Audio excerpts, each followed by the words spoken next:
कांग्रेस की तरफ से घोषणा पत्र जारी करने के बाद प्रदेश की मौजूदा मनोहर सरकार पर निशाना साधते हुए प्रदेश के पूर्व मुख्यमंत्री भूपेंद्र सिंह हुड्डा ने नगर निकाय चुनाव को लेकर कहा कि यह नगर निकाय चुनाव नहीं बल्कि देश की स्वच्छ राजनीति का भविष्य तय करने का चुनाव है जो जनता को तय करना है, क्योंकि मौजूदा सरकार में किसान, व्यापारी, कर्मचारी और आम आदमी इतना परेशान हो चुका है कि वह वक्त से पहले ही बदलाव चाहता है। हुड्डा रेवाड़ी में नगर निकाय चुनाव में कांग्रेस से चेयरपर्सन पद की प्रत्याशी विक्रम यादव के पक्ष में रेवाड़ी की जनता से वोट की अपील करने पहुंचे थे। वहीं दूसरी ओर पूर्व मंत्री कैप्टन अजय सिंह यादव और उनके सुपुत्र विधायक चिरंजीव राव ने भी विक्रम यादव को भारी मतों से जिताने की अपील की।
कैप्टन अजय सिंह यादव 7,000 हुई। क्यों हुई? क्योंकि यहाँ पर पानी की व्यवस्था हमने कराई, नहर पर आधारित पेयजल योजना हमने करी, यहाँ कई सेक्टर यहाँ पर काटे गए, यहाँ पर सीवरेज सिस्टम नहीं था, सीवरेज सिस्टम कराया। आईटी मुझे याद है जो हमारे बुजुर्ग यहाँ बैठे हुए हैं, स्टेशन से पानी आया करता या मसानी से पानी आया करता था। कई भाई कहते हैं कि भी कैप्टन अजय सिंह ने क्या किया। मैं तो एक बात कहना चाहता हूं, मैं आपको पार्क हो गई, डिस्पेंसरी हो, गांव की सड़कें हो, शहर की सड़कें हो, मैं आपको अनेक उदाहरण दे सकता हूं। भारतीय जनता पार्टी ने केवल 2 काम किए हैं। एक तो बीजेपी का करोड़ों रुपए की लागत से दफ्तर बना दिया और एक पीडब्ल्यूडी रेस्ट हाउस बनाया। उसके अलावा अगर एक भी कोई काम किया हो पिछले 6 साल के अंदर तो आप मुझे बता दीजिए। इसी तरीके से एक भी इन्होंने अगर सामुदायिक केंद्र बनाया हो, हमने हर बिरादरी का हमने सामुदायिक केंद्र बनाए। आपने देखा होगा कि जिस प्रकार से हमारे 10 साल में काम हुए, जब चौधरी भूपेंद्र सिंह हुड्डा मुख्यमंत्री हुआ करते थे और मैं यहां से मंत्री हुआ करता था, तो केवल एक व्यक्ति की चलती थी। भाजपा में तो यही नहीं पता चलती किसकी है। इतने नेता पैदा हो गए, जिस झाड़ी में हाथ दो एक नेता निकलता बाहर से। इनको ये भी नहीं पता। अभी आपने देखा होगा टिकटों के बंटवारे में झगड़ा हो गया आपस में, कभी किसी के टिकट, गरीब आदमी हो, दलित हो, बैकवर्ड हो, किसी को भी देखो, एक भी वर्ग का इन्होंने कोई ऐसा काम नहीं किया।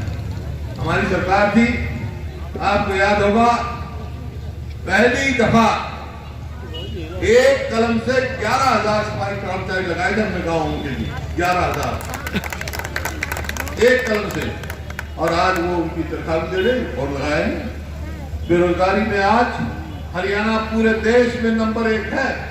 अभी पीछे आंकड़े आए थे, सबसे ज्यादा बेरोजगारी है पूरे देश में, तो आज हरियाणा में, और खास तौर पर पढ़े लिखों में भी, क्योंकि यहाँ पर मेडिकल कॉलेज हमारे समय में खुले, यूनिवर्सिटियां खुली, सब बच्चे पढ़े, लेकिन रोजगार नहीं है उनके पास। और भाई क्या कर रहा घेर देगा यार तू। सरकार का कोई काम नहीं, भ्रष्टाचार के सिवाय। मैं दावे से कह सकता हूँ कि सरकार ने नौकरियां ऐसे बेची है जैसे परचून की दुकान में बेचते हैं चीजें, लेकिन भी।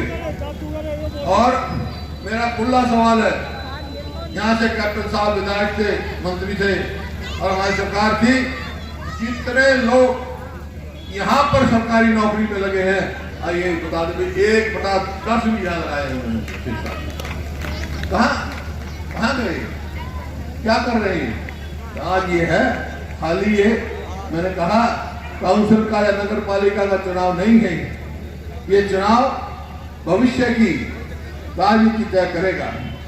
कांग्रेस पार्टी पहली बार सोनिया जी के नेतृत्व में पहली बार ये इस पर सिंबल पर चुनाव लड़ रही है काउंसिल पर। इसमें इसकी आवाज पूरे प्रदेश में जाएगी और भविष्य तय करेगा। खाली एक चेयरमैन नहीं बनाना, आपने आगे की सरकार भी बनानी है, ये कहने में आया था। और मेरे को मालूम है कैप्टन साहब और हमारे चिरंजीव, इनने भी बहुत काम किया। तो ये हमारी जो नगर पालिका के चेयरमैन जो हैं विक्रम जी, ये भी उन्हीं के साथ रखे, ये भी बहुत आपकी सेवा करेंगी। और भाई कभी मेरी जरूरत हो तो मैं हाजिर हो जाऊंगा। बहुत बहुत धन्यवाद।